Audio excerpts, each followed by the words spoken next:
நீ எத்தனையோ குளம் மேல கட்டிட்டு வந்திருக்க. ஆனா இது ரொம்ப பெருசா இருக்கு. இதுதான் உன்னுடைய குளம்.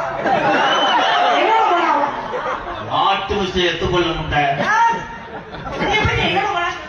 உன்னுடைய குளம் என்றால் உன்னுக்கு சொந்தமானது இல்லை, உன்னுடைய வர்க்கம்.